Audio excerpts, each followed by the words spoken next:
Hi, everybody. Hope you're doing well. We are going over the Hatha Yoga Pradipika. And before we get into book one, just like we did with Yoga Sutra, there is a chant to Guru Nat, who is credited to be the sharer of this knowledge. So as you'll see in all these texts as we continue to study them, there's generally always an homage to these gurus saying, hey, I didn't come up with this stuff. It's all of the ones that came before me. And we are going to start with that chant now. So you can close your eyes, and this chant will come to you in an email as well, so you can see that later on yourself, okay? So close your eyes. Let's take a deep breath in and a deep breath out. And then we'll start with Om. Om.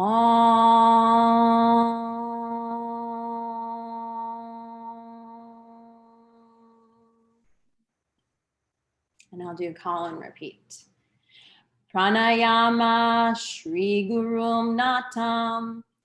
Pranayama Shri Gurum Natam. Svatma Rama Yogina. Svatrama Yogina. Kevalam Raja Yogaya. Kevalam Raja Yogaya. Hata Vidyam Upadishyate. Hata Vidyam Upadishyate. Om.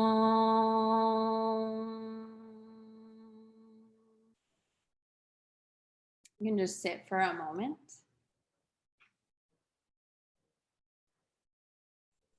And set your intention as we learn more about the Hatha Yoga Pradipika today.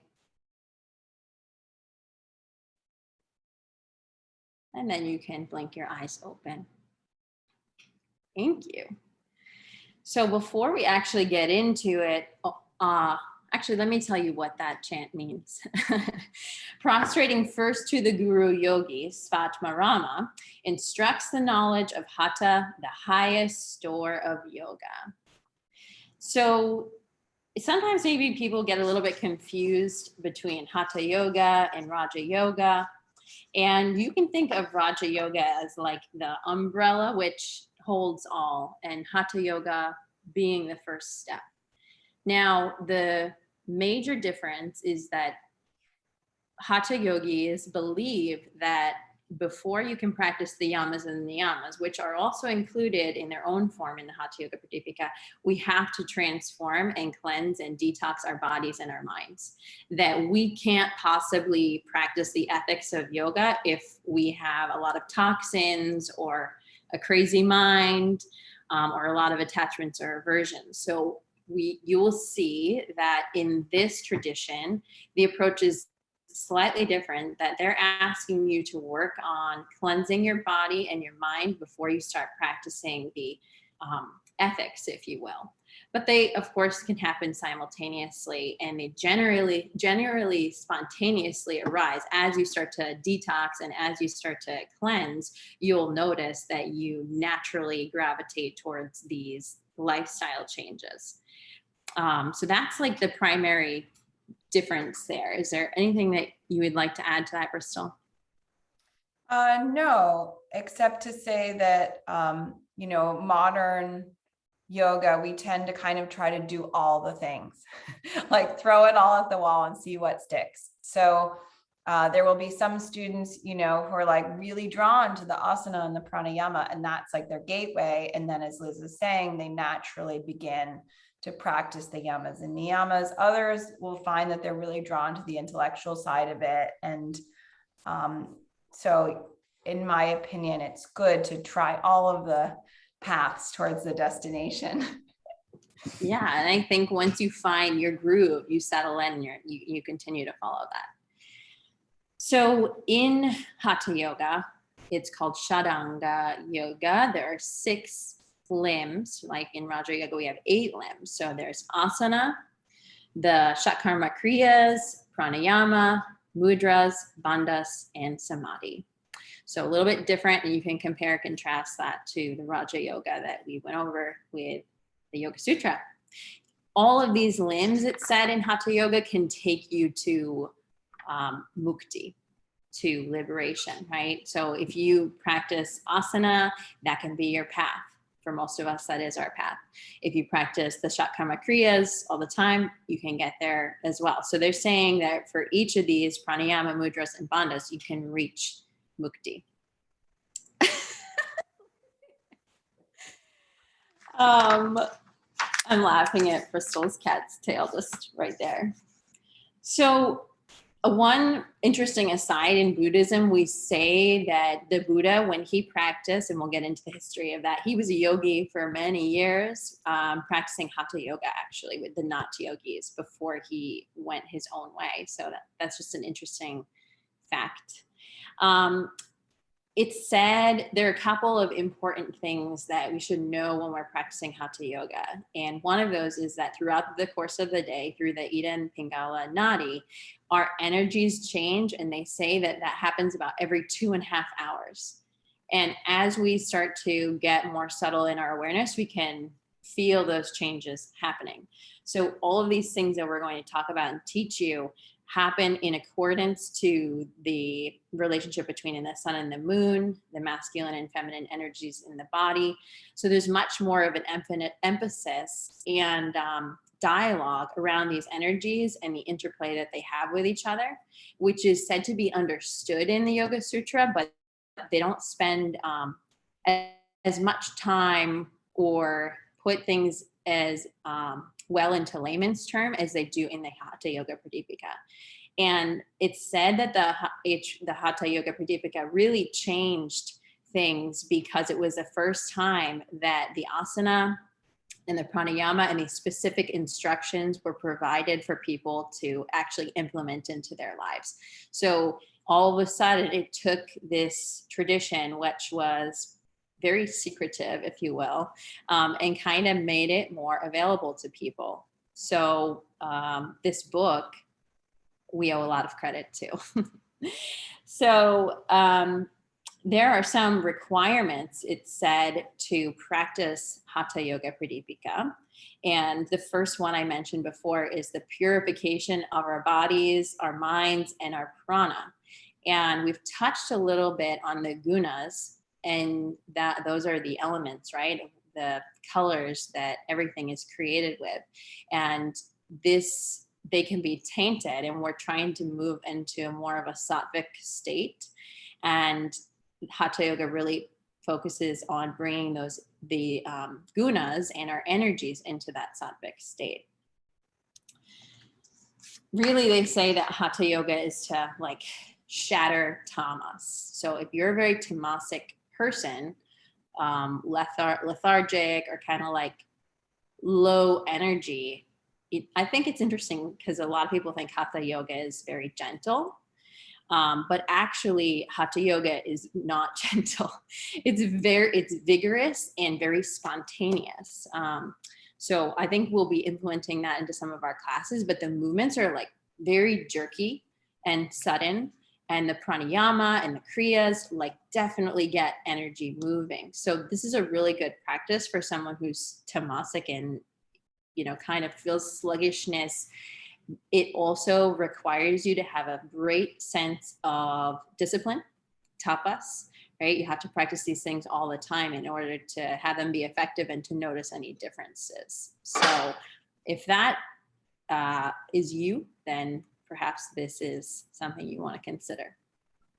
And then we also have 6 qualities for success. So we have requirements and then the qualities that will help us develop the requirements. And that's a zest for practice, right? A zeal for your practice, which is called uttasaha.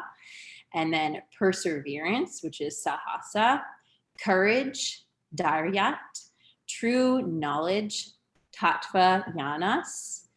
Firmness, which is chanischayat, and avoiding poor company, Jana Sangha Parityagat. And this is what we spoke about before,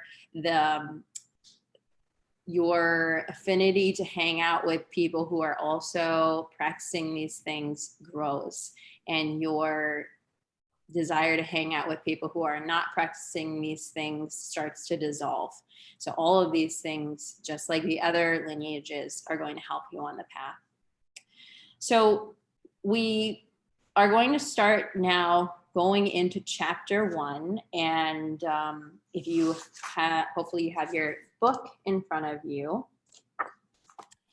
And Bristol is going to go over, oh, you know what? Let's, before we do that, one more thing that's not in the Hatha Yoga Pradipika, but it's very helpful. There are actually 7 processes of purification that they really focused on. And there's a lot of overlap with Ayurveda here, the 7 channels of elimination, because as we're in the beginning focusing on the detoxification, it's helpful to know what those 7 channels of elimination are. So you have purification, which we get through doing the Shatkarma Kriyas, right? Strength, asana. Steadiness, mudra. Calmness, pratyahara. Lightness, pranayama. And right perception, putting your mind in the right place, dhyana. And then liberation, samadhi. We'll go over these things together in person if you have any questions about it. But you know, if that's of interest to you, you can keep that in mind, what they're all in relationship towards. And now, without further ado, let's begin chapter 1, asanas. So we will have a recording of these being chanted in Sanskrit so that you can do that on your own. So for the sake of time, we'll just read the English. Salutations to Shiva, who taught the science of Hatha Yoga. It is the aspirant's stairway to the heights of Raja Yoga. So again, as Liz mentioned, they're kind of saying that this can be a preparatory step for Raja Yoga, right? You could start with Hatha Yoga.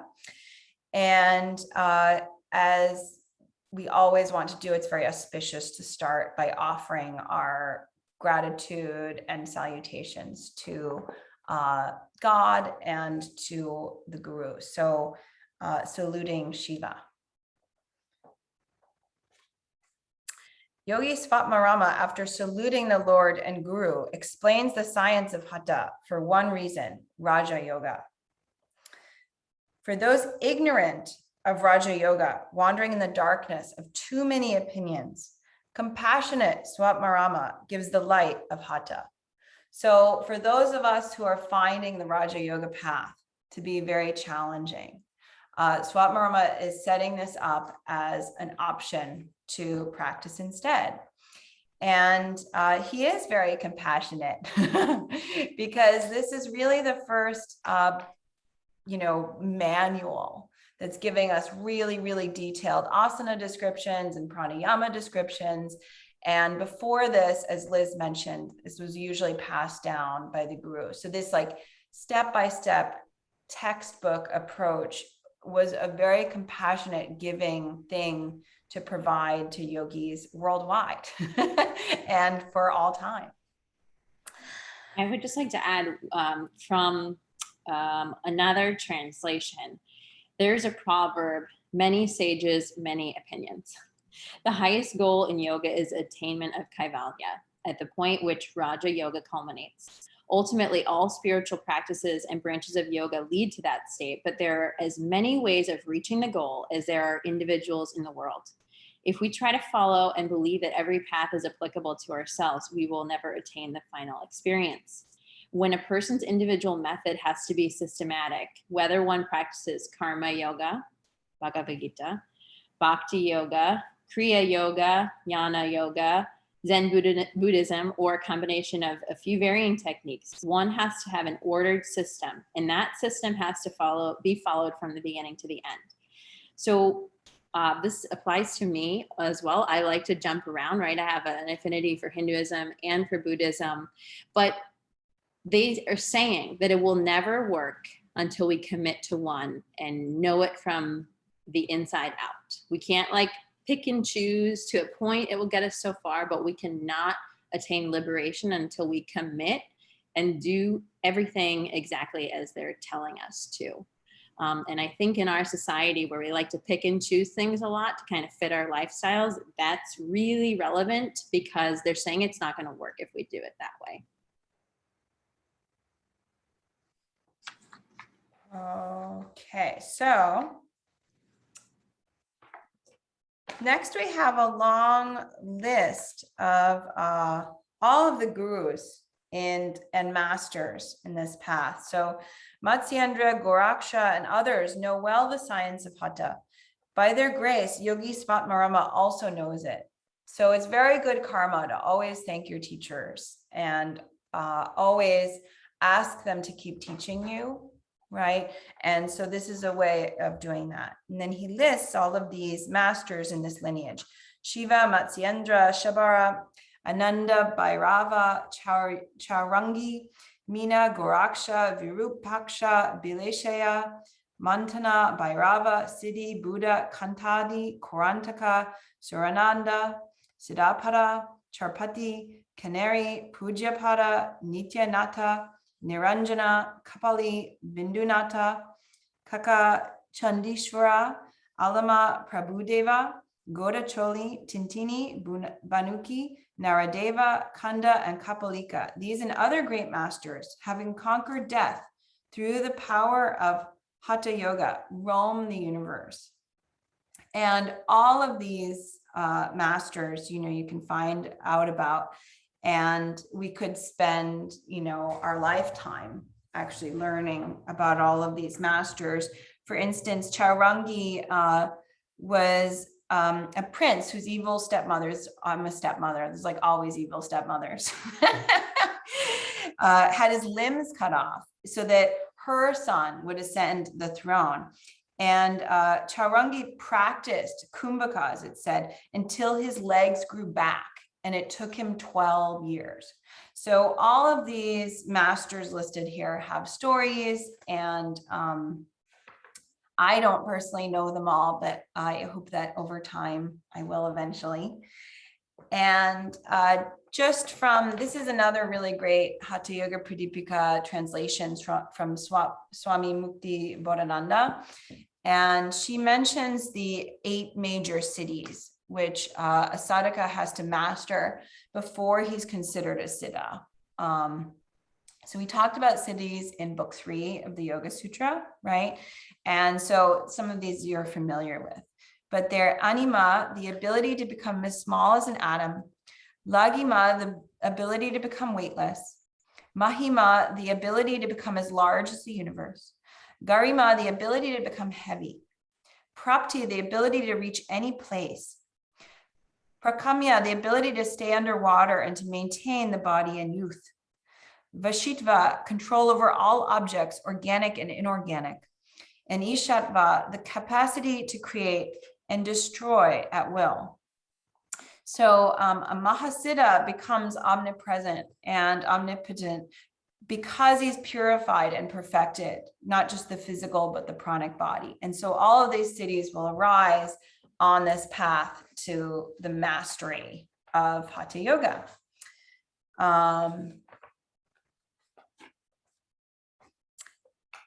And so, theoretically, all of these masters had various powers like this. But remember, just as Patanjali says, that these powers are like they're a trap, right? And you don't want to get stuck in enjoying them. You just want to kind of notice if they arise and keep your goal in mind as liberation.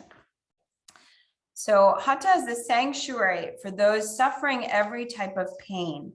It is the foundation for those practicing every type of yoga. The science of Hatha Yoga should be kept top secret by the yogi desirous of success. It is potent when concealed and impotent when revealed. So this is kind of what we were just saying about the siddhis, right? You don't want to go around being like, look, I can become weightless. You want to keep practicing, right? And this is why, this book is so special, right? Because there's this real strong tradition to keep everything secret.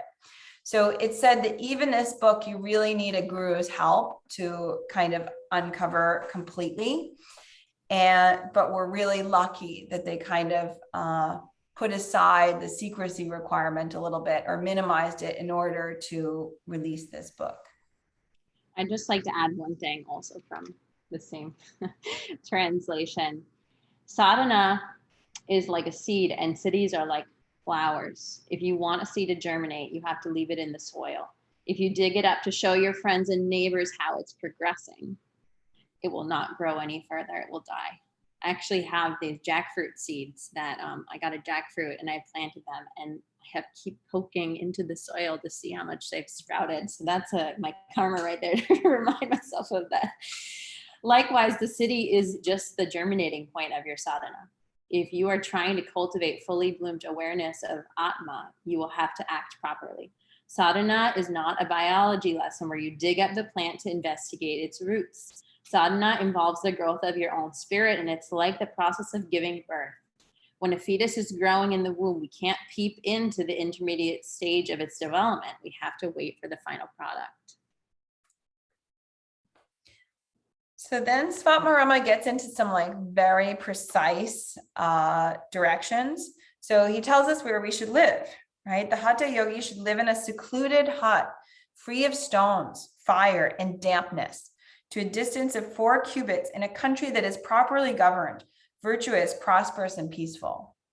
So, it's really clear why you would need to live in a country that isn't at war, or isn't, suffering famines and things like that, because then all of your energy will be taken up basically trying to survive. And so you need a country that's peaceful and prosperous so that you have enough to be able to turn away from the outside world a little bit and start this inward path. And you want a secluded hut, right? So that you're not constantly being bothered by others, right?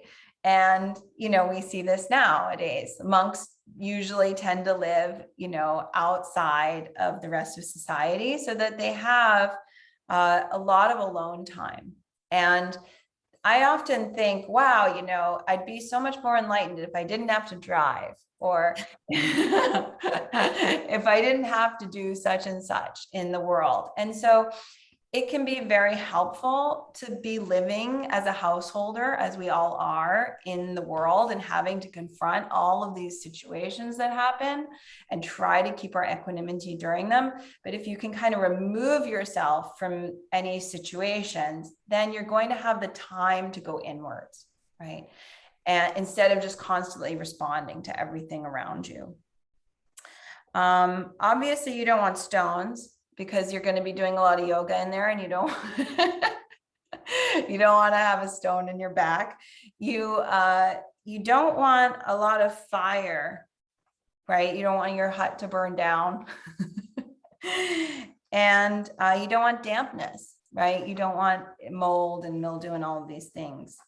And I just want to share one story that's, we live in current times, and you all already have your homes, and I hope that you love them all and that they're conducive to your practice. But down here, we're looking for a home, and now we're in Florida, and there's a lot of hurricanes and floods and evacuations. And we've met some people that they said, if I could go back, I would have looked at all of these FEMA flood maps and evacuation route things. The amount of time I spend worrying about my house is kind of insane. And so, these are things that in hindsight, as we learn more, right, about eating organic or whatever things that you might be interested in, and they become a hindrance. It's like setting up your seat for meditation. You want to minimize the disturbances as much as possible. So in our day and age, it's about having a house that's not near a lot of pollution or light pollution. We live in a safe-ish country. But even in your own home, this practice is about continually paying attention to what's distracting you and trying to live in the least distracting place possible. These are the marks of a yoga hut as described by masters practicing Hatha. A small door, no windows, no rat holes. Not too high, too low, or too long. Well plastered with cow dung, clean and bug-free. The grounds are enclosed by a wall and beautified by an arbor, a raised platform, and a well. So we think now of wanting a lot of windows, right? Because we want a lot of light and we want a lot of air, and that's very spacious. But again, windows at that time would give you more sensory input, right? So if you're going into a yoga hut, you kind of want it to be like a womb-like yoga hut. And you don't want a lot of places that like bugs can get in and little animals can get in. And cow dung is considered to be very, what's the word? I think it's like antiseptic, but the idea is that cow dung is very purifying and will actually keep bugs away, keep disease away. And you would want a well so that you have clean water, right? And that you can do all these practices. We'll get in to some of the Shat Karma Kriyas a little bit later. It's crucial to have clean water for these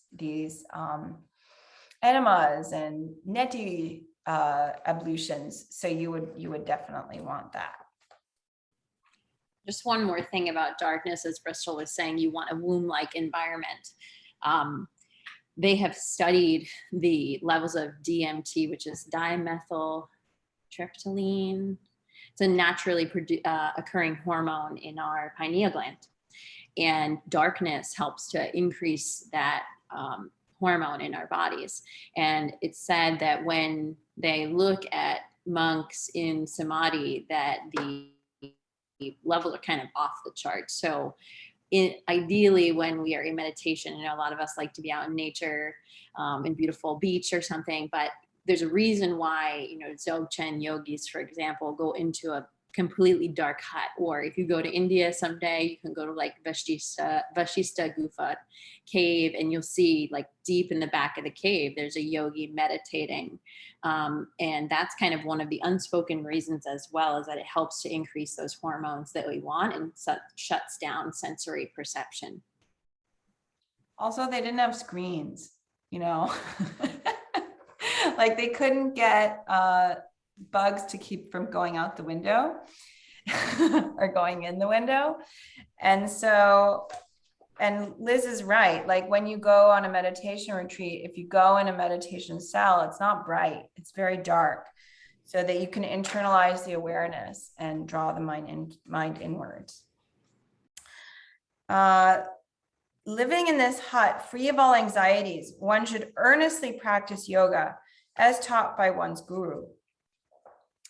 Yoga perishes by these 6: overeating, overexertion, talking too much, performing needless austerities, socializing, and restlessness. So overeating is really obvious, right? I know all of us have overeaten many times probably. And you feel very unwell, right? And all of your awareness is drawn to how unwell you feel. Overexertion, right? We all have probably gotten attached to something and overdone it, right? And in that way, it's raga, right? It's over attachment. And we're not finding what the kind of middle path. Talking too much, right? So when we speak, we lose our prana, right? This is why mauna is such an important practice. It's the practice of silence, right? And in the Jiva Mukti yoga lineage, Swami Nirmalananda was a mauni. He was silent. He didn't talk. And he would write people letters, or he would write like a little note if he needed to communicate with you. But that was it, so that he could turn his attention inwards. And, whenever I teach a yoga retreat, I really like to have some period of silence for people. And at first, they're really uncomfortable with it, and they're like giggling, and it's kind of like, weird, and then they really settle in, and you see how powerful it is to minimize your pranic output. Performing needless austerities, right? So you're trying to not waste your energy, your precious energy, and channel it all towards liberation. So if you're doing things that kind of are unnecessary on the path, then you're not able to put your full energy into those which are necessary. Socializing. We all have spent, a little bit, perhaps too much time talking to people, or, at some party, and then you leave later and you're like, wow, that was a lot of time. That was like 5 or 6 hours or something. And so it can be a very enjoyable thing to socialize, but it's time and energy that you're taking away from your practice. And then restlessness, right? You have to be able to sit and be still and commit to these practices without constantly getting up and switching. So then yoga succeeds by these 6. Enthusiasm, openness, courage, knowledge of the truth, determination, and solitude. And I think we all can understand these 6 requirements, really. Enthusiasm, you have to have enthusiasm for your practice, otherwise it's too hard. And so those who are drawn to this path, it's like there's a real affinity and a real feeling of joy at the opportunity to practice. Openness, right? You have to be willing to submit to your guru. You have to be willing to look within, to inquire about yourself. Courage.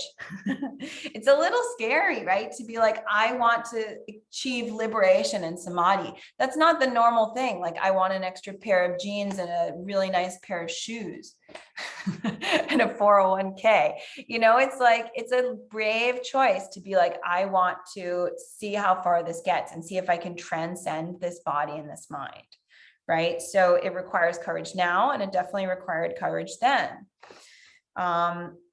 Knowledge of the truth. So you have to pay attention to what your guru says, not be sidetracked by things like cities, right? And keep your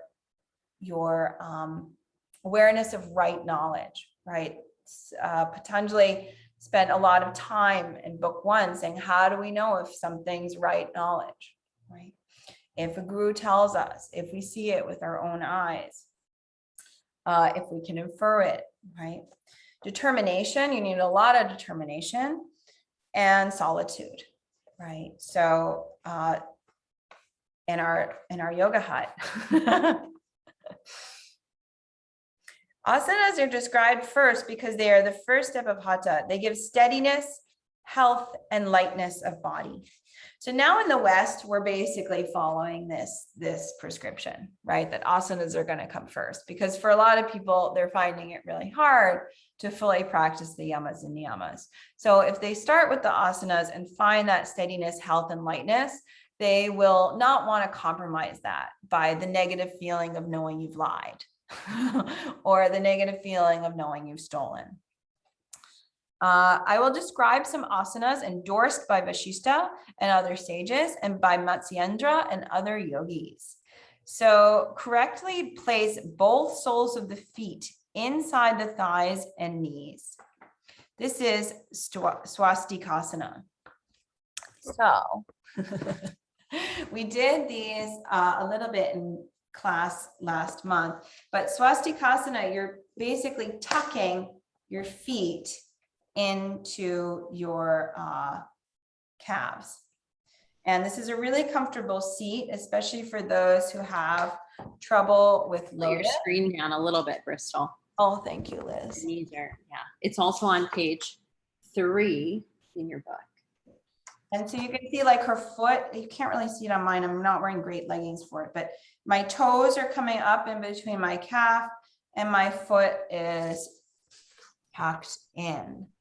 And sorry, I'm just looking to see. So, and the other thing I'm forgetting to say is that you can add chin mudra with your arms, joining the thumb and the first finger. So this is a great way to sit in meditation. Okay, and then we get to our second posture. This book is a little bit confusing because the pictures aren't next to the postures that they're describing. So you have to kind of flip back and forth a little bit. So next we get into Gomukhasana, and the way that they're describing Gomukhasana is not really the way we do Gomukhasana now. So Gomukhasana now we do like this, right? With the sides of the feet down and the arms up. So the way Padmasanam has described Gomukhasana is put the right ankle on its left side beside the buttock. Likewise, put the left ankle on its right side. This is called Gomukhasana because it resembles a cow's face. So the picture for this is basically W sitting. So you're putting the right ankle, right, on its left side. So you're having it behind you. And then I can't really actually do this one. This is one way my legs don't go. But it's like Virasana with the sides of your feet down, right? Some people can do this very easily, just not me. And so now, again, we do it more this way. And in the Swami Mukti Bodhananda book, they actually show Gomukhasana as being the way we know it now. This is just an aside, but there are some yoga scholars. And one is Mark Singleton, who wrote the Yoga Body book, and another, his name, James Mallison. Came to Brown last year, or I guess it was 2 years ago, it was before the pandemic. And they did a workshop where they just like read sutras from medieval yoga manuals. And they were like, what do you think this is? You know, because it can be a little bit confusing.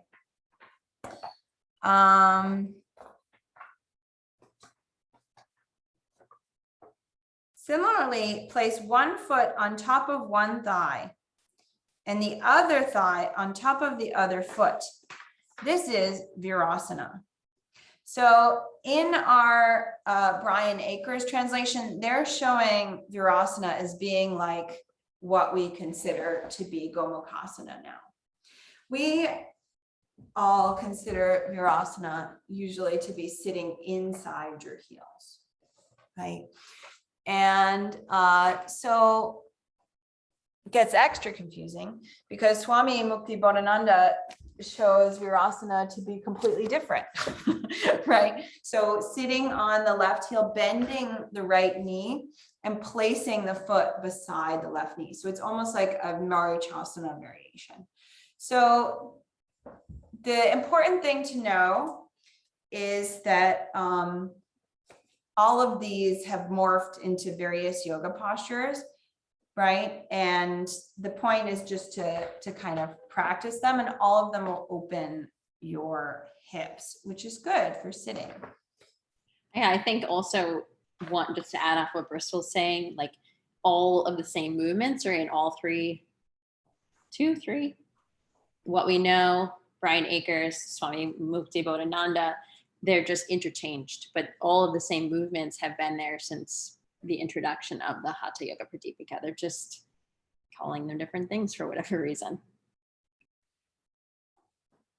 So cover the anus with crossed ankles and sit motionless. Knowers of yoga know this is Karmasana.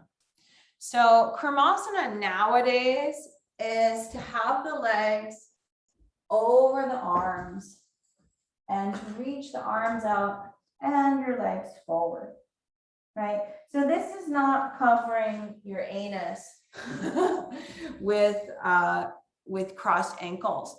So one way that Swami Mukti Bodhananda thinks that this might have looked is when you sit in Virasana, but then you're like crossing the feet.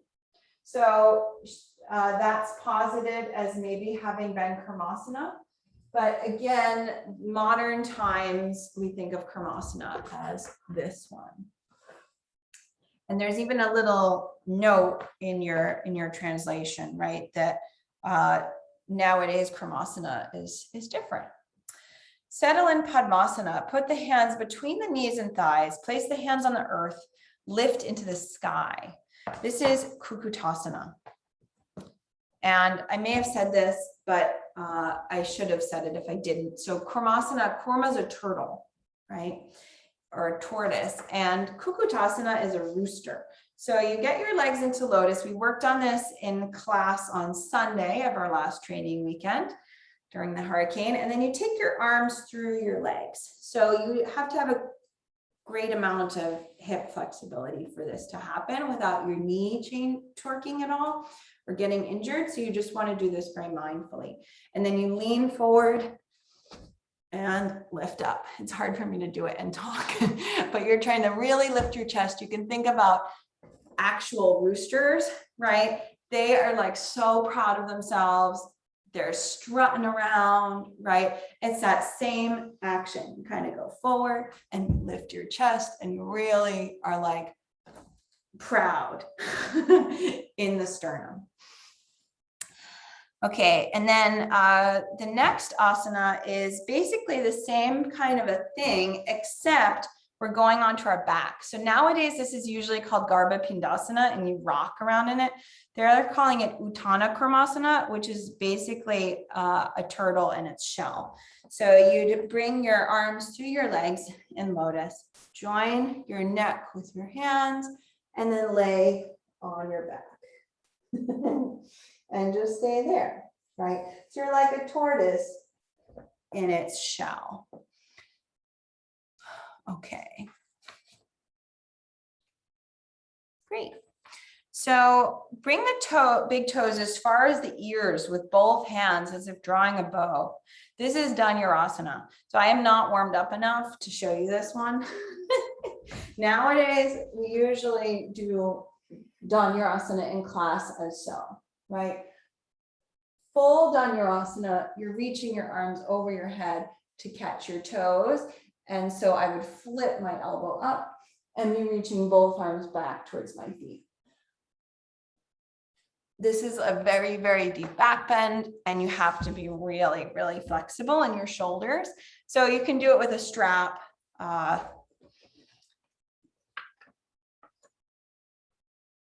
Okay. And this is just a picture of that last one, since I didn't really demonstrate it very well at all. Okay. And then place the right foot at the root of the left thigh and the left foot outside the right knee. Grasp the feet and twist the body. This is the asana taught by Sri Matsyandra. This Metsyandrasana stimulates the appetite. It is a weapon which destroys a multitude of deadly diseases. Regular practice awakens the Kundalini and firms the moon in men.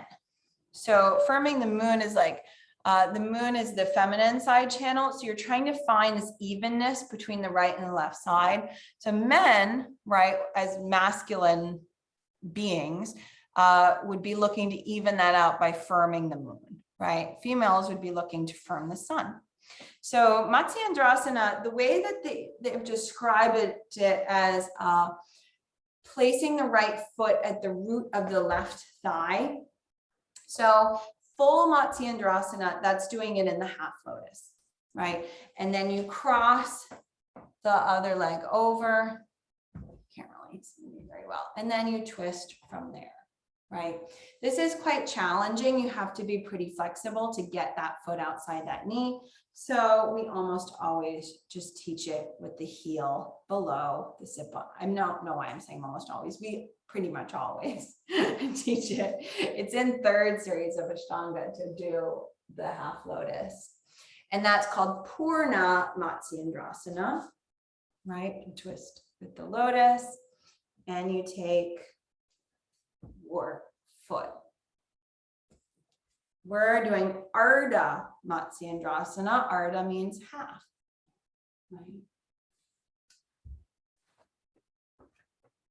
Okay, and Matsyandra, we've I think maybe talked about this before, but Matsyandra is a very important yogi. He was in that list, if I'm correct, at the beginning of our manual, right? Yes, I am correct. He's the first one. So Matsyandra, Goraksha, and others know well the science of Hatha. So Matsyandra is an incarnation of Matsya who heard the yoga teachings from Shiva. And the story goes that Shiva was telling Parvati the yoga teachings, and his fish in the river heard all of these teachings and was like, I'm going to practice this. And so this fish, Matsya, was reborn as Matsyandra and was, this amazing yoga teacher who is the first non-divine yoga teacher. Before this, like Shiva was the yoga teacher. Just one thing with that, some of you may or may not know this, but Shiva is called Adinath. So the first yogi. And then you have Matsyendranath and then Gorakhnath, who is Matsyendranath's disciple. I'm sure we'll get there. Okay, so then we have Pashimo Tanasana. Stretch both legs on the ground like sticks. Grasp the toes with both hands. Rest the forehead on the knees. This is Pashimo Tanasana. So you all know, right?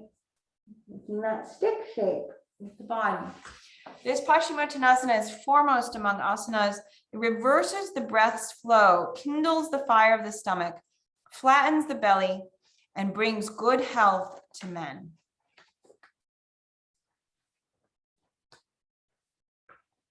This is, a very important asana, and I very rarely teach a class without Paschimottanasana.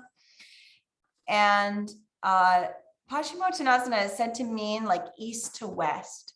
So the east side of your body is trying to lengthen the front side of the body as the west, as long as the west. So as long as the back side of the body. And for those of you who have this orange book, there's some interesting techniques in this, one of which is a dynamic Paschimottanasana. So that would be going up and down. So you inhale, exhale, go down, inhale up, exhale forward. So it's kind of neat. I wouldn't really recommend teaching it though, because you have to be very flexible in order to fold forward without compromising the back. And that always goes for Paschimottanasana. You want to cue people to bend the knees as much as they need to, so that the pelvis is tilting with the back and that they're not kind of hunching and rounding. Just to add on what Bristol just did with that going up and down, that would be, if you took a Hatha yoga class, maybe in Rishikesh or something, you probably would see that up and down very quickly being done. And also, as she was saying, east to west, the movement of binding your feet also helps us to hold the prana. There's like no open ends of the posture. So it's said that it's almost like this cyclical posture where we're able to maintain the prana in our body most effectively of all the asanas. So sometimes you hear Siddhasana is the king of all asana, but some people would argue that from the Hatha Yoga Pradipika that Paschimottanasana is the most important posture. So then we're on the Mayurasana. So we worked on this on Sunday again in class, I think. Or maybe it was Saturday. Hold the earth with both hands. Place the sides of the navel on the elbows. Rise high above the ground like a stick. This is Mayurasana. The Sri Mayurasana overcomes defects and quickly destroys all diseases, enlargement of the spleen, enlargement of the abdomen, and so on. It stimulates the stomach's fire, incinerates all bad food, and makes the deadly Kalakuta poison digestible. So some of you may know that peacocks can eat poison, right? They can also digest rocks. And so this posture is said to make your digestive system that strong. And so we did it together, right? We used the blocks, remember, but this is the one where you're coming forward onto your elbows and then floating up. You have to have very strong wrists. Also on the peacock thing, that's why Krishna has the peacock feather. And peacocks, you know, they say Mayur. That's the call they make. So if you're in India, sometimes you'll hear like Mayur, Mayur in the woods, and it's a peacock. So that's why it's Mayurasana. Lying on the back, I just want to see if there's anything. There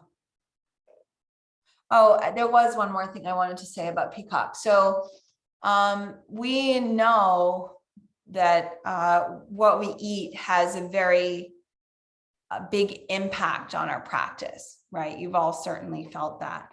And it is advisable to make the diet very pure before commencing Mayurasana. And this asana will eliminate the buildup of any toxins of foods or in general environmental toxins that you may have taken in before doing this posture. So then we arrive at Shavasana. Lying on the back on the ground like a corpse is Shavasana. It removes fatigue and gives rest to the mind. So Shavasana is, in my opinion, one of the most important postures because it's asking you to practice non-attachment, right? To practice being a corpse, to practice giving up this body, this mind, to practice letting go. And I think it's interesting that the Hatha Yoga Pradipika doesn't kind of go into the advantages of pretending to be dead and like practicing that state that we'll all arrive at. And instead it's promoting more like it's saying we'll relax and remove tiredness. And that's really, I think, what most of us as Westerners experience Shavasana as.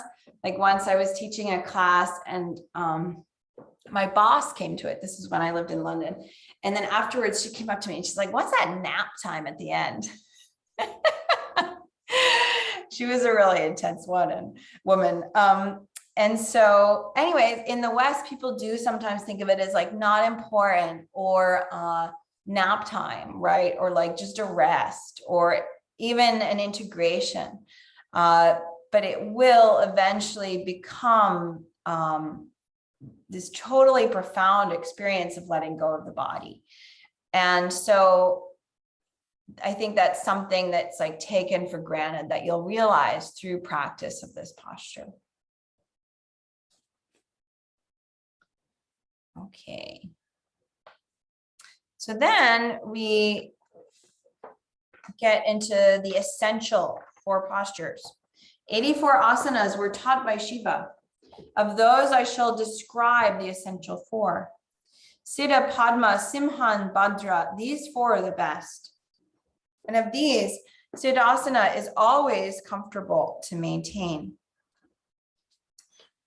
So these are the seated postures, right? And they're very helpful for helping you to be able to sit in meditation, right? And so Siddhasana, you're going to sit with the left. Actually, I should redo the verse first. Sorry. Press the perineum with the heel of the foot. Place the other foot above the penis. Hold the chin steady on the heart. Remain motionless. Restrain the senses. Look with a steady gaze between the eyebrows. This is Siddhasana. It opens the doors of liberation. So you can... Crystal, can you back up a little bit again? Oh yeah, sure. The Zoom camera? Yeah, we can't see your knees. There we go. Perfect. So you'd sit with the left heel pressing the perineum. And that's basically the area between the anus and the genital organs. If that's not comfortable, you would just have the heel forward, right? And then you'd place the right foot above so that the heel presses the pubis. And you tuck the toe into the calf. You want to make sure that the body is comfortable and steady and that your spine is long. just a quick note, if you're interested in those 84 asanas that was just mentioned in the previous shloka, they're in the Hata Ratnavali. It said that Shambhu, which is another name of Shiva, recorded those original 84 in there, if you want to look it up. And so Siddhasana, in this description, they're saying your heel needs to go above your penis, right? So if you don't have a penis, then you would be practicing Siddha Yoni Asana, which is pretty much just you're trying to get your heels in there. And the heels will help you lift Mula Bandha, right? So that's why we're looking to do this. Some call this Siddhasana, others know it as Virasana. Some say it is Muktasana, others call it Guptasana. The masters know that Siddhasana is the best of all asanas, just as moderate diet is the foremost yama and non-violence is the fundamental niyama. Of the 84 asanas, always practice Siddhasana. It removes impurities from the 72,000 nadis. Nadis are the energetic channels in your subtle energy body. The yogi will obtain fulfillment through self-contemplation, eating moderately, and practicing Siddhasana regularly for 12 years. What use are the many other asanas once Siddhasana is perfected? When the prana is restrained with concentration in Kevala Kumbhaka, the Unmani pleasure arises easily by itself. So Kevala Kumbhaka is, we'll talk about this later a little bit more in the Pranayama section, but Kevala Kumbhaka is when your breath spontaneously suspends, right? So usually we're practicing Antar Kumbhaka, where we're drawing the breath in and holding it, or Rechaka Kumbhaka, where we're holding the breath out. And both of those require effort. And in Kevala Kumbhaka, there's no effort. You just stop breathing. And then you effortlessly begin again when you're ready.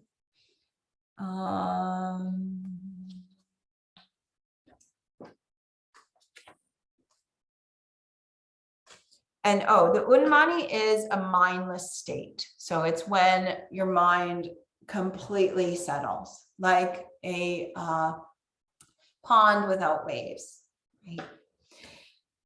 And when the one and only Siddhasana is solid and perfected, the three Bundas, which we'll learn about more in the Bunda section, but you guys probably all know them already. So Mula Bandha, drawing the pelvic floor up, Uddiyana Bandha, drawing the lower navel up and in under the rib cage, making a vacuum, and Jalandhara Bandha, lifting the chest towards the chin. These arise easily by themselves.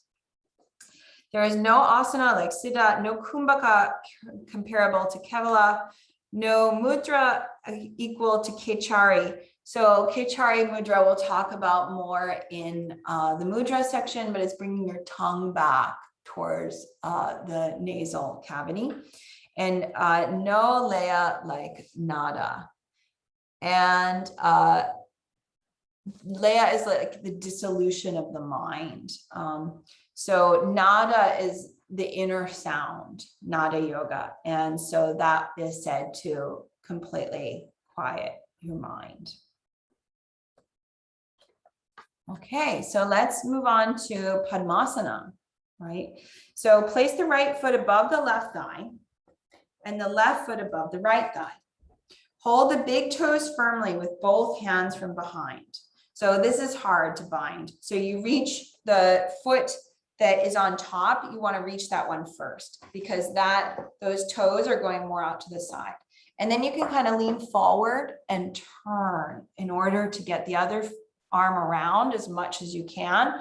I'm trying to get my elbows to eventually cross here, right? So you can kind of lean to get this arm around, and then you turn towards this foot. You kind of lean down. And if you can get your toes, great, you get your toes. If you can't get your toes, you just reach and then catch opposite elbows.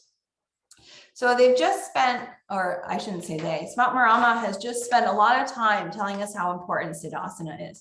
So if Padmasana is hard on your knees, Siddhasana is this amazing asana. Do that instead of Padmasana, right? And so when we practiced on that Sunday together, we talked about this a little bit.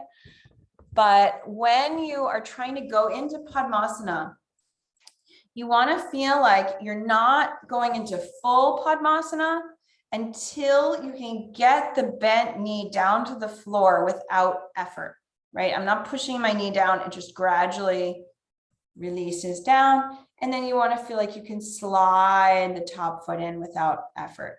I'll see people like trying to yank their legs in, right? And your knees are too precious for that.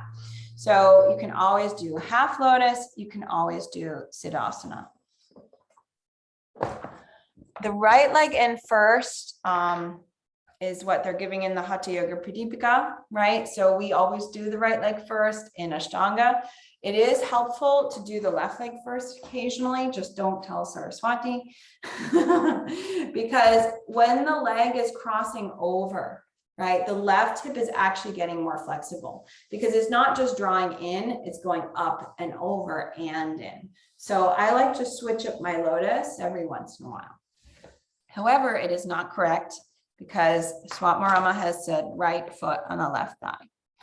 So I've lost my page now, I'm sorry.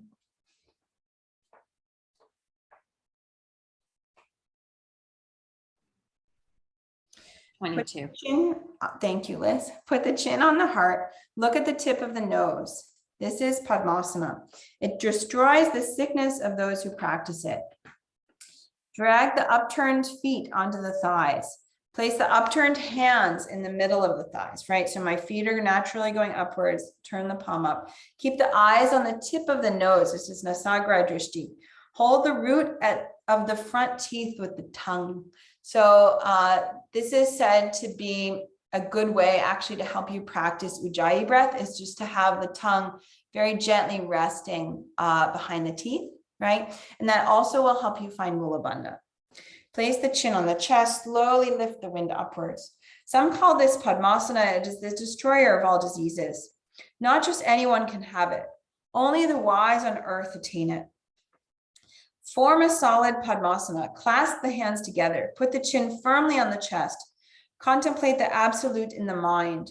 Repeatedly move the Apana wind. So Apana is the downward flowing wind, right? That's usually responsible for digestion.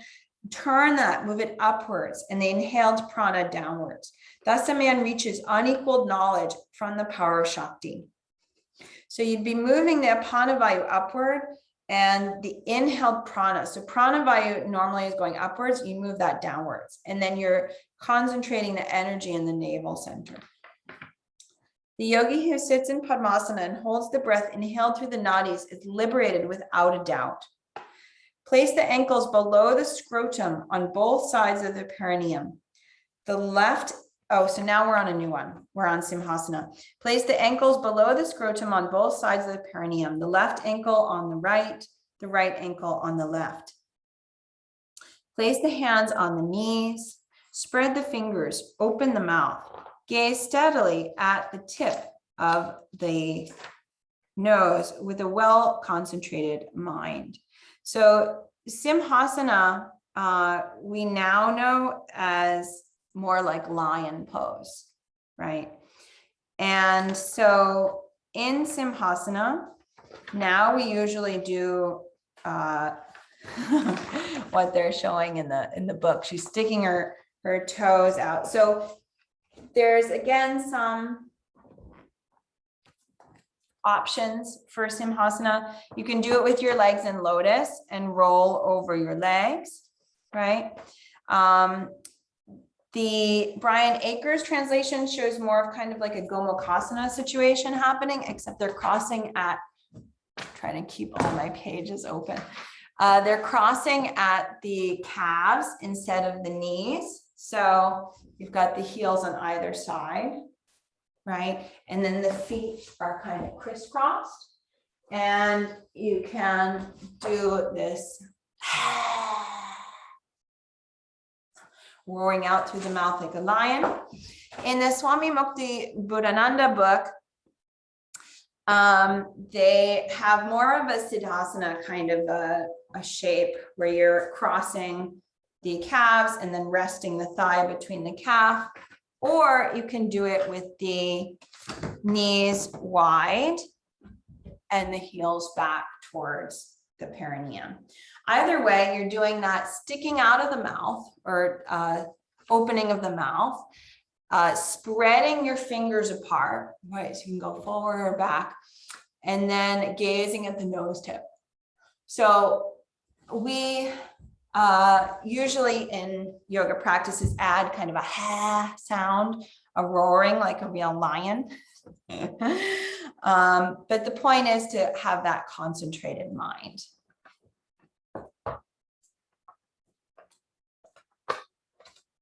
Okay, and then we have one more,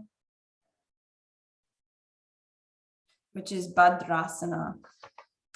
So I think I forgot to say the last two verses. So this is Simhasana, going backwards a little bit, the lion pose. It is honored by the best of yogis. This supreme asana connects the three bandhas, right? So that gives you a sign that you want to have that exhaled breath out, because you can only hold Uddiyana Bandha, right, with an exhale retention. Place the ankles below the scrotum on both sides of the perineum. The left ankle on the right and the right ankle on the left. So you can do this in a couple of ways. So one is just like a really wide Virasana. So that your feet are kind of behind you and you're trying to get your heels to be behind your hips. Another way that is sometimes said is a more challenging hip opener. You bring the balls of the feet together and then you try to roll over the feet. So that would get the heels a little bit closer. It's obviously quite challenging. Regardless, you are grasping the feet, which are on their sides firmly with the hands. Remain motionless. This is Bhadrasana. It is the destroyer of all diseases. Expert yogis call this Gomukhasana. The best yogis holding asanas and bandhas without fatigue should purify the nadis with pranayama, mudras, and so on. Asanas, various kumbhakas, practices called mudras, then concentration on nada. Remember, nada is the inner sound that develops through the yoga practice. This is Hatha's order of practice. One who is a brahmachari, remember a brahmachari is one who practices brahmacharya, right? Sexual continence, holding in the prana of the sexual energy. A moderate eater, a renouncer, and intent on yoga will be an expert after a year. That's like a pretty strong promise, right? In this, there's no doubt. A moderate diet means eating satisfying, sweet food for Shiva's pleasure, while leaving the stomach 1/4 empty. So this is hard. I don't know if you've ever tried to leave your stomach 1/4 empty. They said this at Jiva Mukti teacher training, and the food at Omega is like incredible. And it was really hard to leave your stomach 1/4 empty. And it's also really hard to eat for Shiva's pleasure, right? We usually eat for our own pleasure. And so if you kind of are thinking, oh, I'm eating as an offering, right? And I'm taking kind of the greed and enjoyment and sensory pleasure out of it. And I'm eating, as part of my practice. That's a challenging thing to do. So these are not recommended: bitter, sour, spicy, salty, or hot food. Green leaves, sour gruel, oil, sesame seeds, mustard, alcohol, fish, goat, or other meat. Curds, buttermilk, culata pulses, cola berries, oil cake, asafoetida, garlic, and so on. So some of these are not recommended because they increase rajas, right? Rajas is the activity, right? And so garlic, onion, hot foods, bitter, spicy, sour foods they make you sweat. If you've ever had really hot food and you're like broken into sweat, that's not going to help you attain sattva, right? It's going to increase rajas. So you'd be trying to eliminate those foods for those reasons. Green leaves. So this is more of like, now we can have clean washed vegetables, right? And we can eat raw vegetables. In ancient India, you could not eat raw vegetables without getting sick. Actually, even still in India now, you shouldn't eat that many raw vegetables. So some of these directions are different now that we have, we're in modern times. Food that is reheated, parched, too salty, too sour, or contains too many stale vegetables is improper and should be avoided. So the idea is that the food is lost its prana, right? Its vitality by being reheated or being too old. Don't indulge in fires, women, or travel in the beginning. For Goraksha says, avoid bad people, fires, women, travel, early morning baths, fasting, etc., and actions that hurt the body. So you're just trying to draw your energy inwards, right? And so for most of us being women, it's a little bit weird to be like, avoid women, but they'd be a distraction, right, on the spiritual path. And so you're trying to just sit and stay in your practice and be still. These are wholesome for the best yogis. Wheat, rice, barley, shashtika rice, auspicious food, milk, ghee, sugar, butter, sugar candy, honey, dry ginger, cucumbers, the 5 pot herbs, mung dal, and pure water. So these are like very sweet things, right? But the idea is that you are eating things that are really easy to digest, that aren't going to give you any digestive upset, and that are very nourishing, like things like cucumber, right, would give you a lot of water back in to replace the sweat you might be losing in your practice, things like that. The yogi should eat food that is desirable, suitable, nutritious, pleasantly sweet, juicy, contains dairy products, and strengthens the bodily elements. So you have to remember, again, that this is ancient India. And so the dairy products that they had were not on some massive factory farm where the cows are like not clean. They're suffering. They don't get to move around. They lose their babies. They're not eating grass, right? At that time, the cows were like, you had a cow and that was your cow, and you took really good care of the cow, and the cow ate like wonderful fresh grass all around, and you supervised what the cow ate, and you knew like, okay, these dairy products are very clean. So I would say that now the dairy products we have are a little bit different. So I would kind of red flag up that direction. With the sweetness, sattva is sweet, luminous purity, right? So slightly sweet foods are said to kind of increase that. Liz, feel free to jump in at any time. Just on the going back a few, when it said it's Shloka 61, don't indulge in fires, women.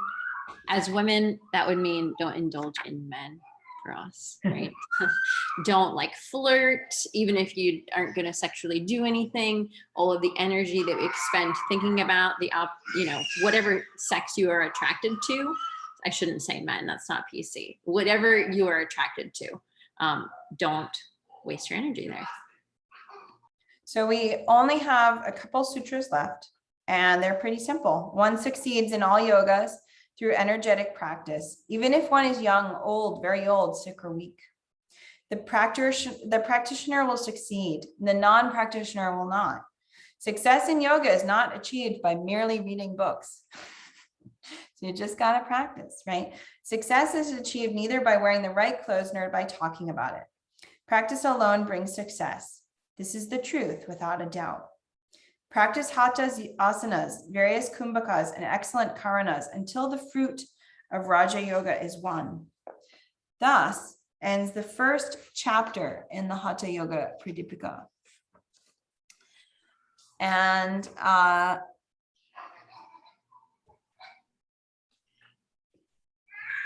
so in the beginning, illumination or like knowledge. Sorry. So thank you, Bristol. So that is chapter 1 of the Hatha Yoga Pradipika by Svatmarama, who it's assumed was the disciple of Gorakhnath. So it was the first disciple in that lineage that actually recorded these things that came down from Adinath. So we'll let you guys go. Thank you so much for listening to this lecture on your own. We really appreciate it. And we have 3 books left of the Hatha Yoga Pradipika. We'll conclude with an Om. Om.